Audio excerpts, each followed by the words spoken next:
అయిపోతుంది.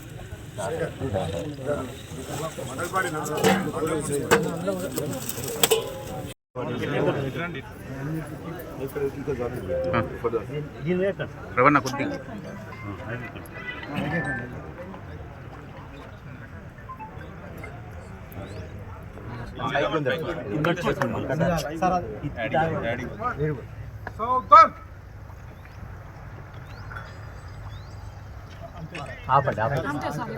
ఇది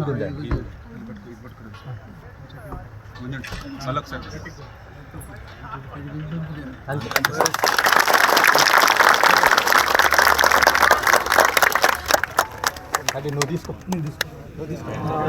జయ హే భారత భాగ్య విధాత పంజాబ సింధు గుజరాట మరాఠ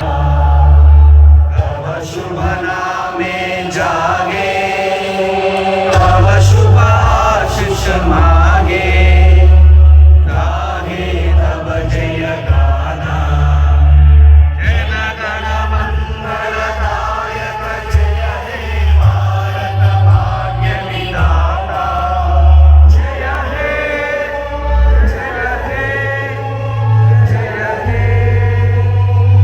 जय हे जय जय जय जय हे जय हिंद भारत माता की जय वंदे मातरम वंदे मातरम जय जवान जय किसान जय जवान जय किसान जय जवान जय किसान जय जवान जय किसान बोलो स्वतंत्र भारत की जय बोलो स्वतंत्र भारत की जय स्वातंत्र्य अमर वीरुలకు स्वातंत्र्य अमर वीरुలకు जय जवान जय किसान जय जवान जय किसान जय जवान जय किसान మునుగోడు నియోజకవర్గం వచ్చిన నాయకులందరికీ పోలీస్ డిపార్ట్మెంట్ ఇతర డిపార్ట్మెంట్ అధికారులకు అందరికీ కూడా స్వాతంత్ర దినోత్సవ శుభాకాంక్షలు తెలియజేస్తున్న అందరికీ కూడా ఈరోజు మనం స్వాతంత్రం వచ్చిన తర్వాత మనందరి మీద మన కోసం మనం ఎంత ఆలోచిస్తామో దేశం కోసం కూడా మనం అందరం కూడా స్వాతంత్ర ఫలాలని అందించే విధంగా పేద ప్రజలకు మన ప్రభుత్వం ద్వారా మనం చేసే ప్రతి కార్యక్రమం పేదవాళ్లకు దేశ భద్రతకు దేశ అభివృద్ధిలో మనందరం పాలు పంచుకోవాలి. ప్రతి ఒక్కరి కర్తవ్యంగా మన కోసం మన దేశం కోసం పనిచేసినట్లయితే మనం రాబోయే రోజుల్లో ప్రపంచంలోనే అగ్రగామి దేశంగా నిలుస్తున్నాం. తప్పకుండా ఈరోజు ప్రపంచం భారతదేశం వైపు చూస్తుంది. అన్ని రంగాల్లో భారతదేశం ప్రజాస్వామ్య ఇంత పెద్ద దేశం ప్రజాస్వామ్య దేశంలో ఎంతో మంది కులాలు మతాలు అన్నీ కలిసిమెలిసిగా ఉండడం అనేది చాలా గొప్ప విషయం. ఆనాడు మన కోసం ఎంతో మంది లక్షల మంది వాళ్ళ ప్రాణాలు బలిదానం చేసింది ఈ స్వాతంత్రం కోసం.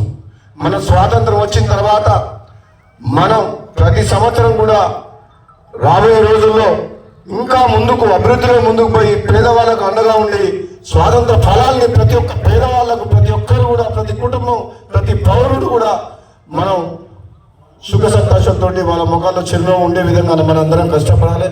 ముఖ్యంగా మనం ఈ మునుగోడు నియోజకవర్గంలో బాలల కోసం పిల్లల కోసం వాళ్ళ భవిష్యత్తు కోసం మనం ఏ విధంగా కష్టపడుతున్నామో అన్ని కార్యక్రమాలని మొన్న కూడా మాట్లాడుకున్నాం. మరొకసారి కూడా చెప్తున్నా, మన కర్తవ్యం మన పిల్లల్ని మన భావితరాలకు అందించాల బాధ్యత మనందరి మీద ఉంది. కాబట్టి వాళ్ళకు విద్య ఎటువంటి అసౌకర్యం లేకుండా హాస్టల్ కానీ స్కూల్స్ కానీ కాలేజీలు కానీ మనం పౌరులుగా మంచి పౌరులుగా ఒక దేశానికి భవిష్యత్తుగా పాలనని తీర్చిదిద్దాల్సిన బాధ్యత మనందరి మీద ఉందని చెప్పి ఈ కార్యక్రమానికి అటెండ్ అయిన హాజరైన ప్రతి ఒక్కరు కూడా నా ధన్యవాదాలు తెలియజేస్తున్నాను. Thank you.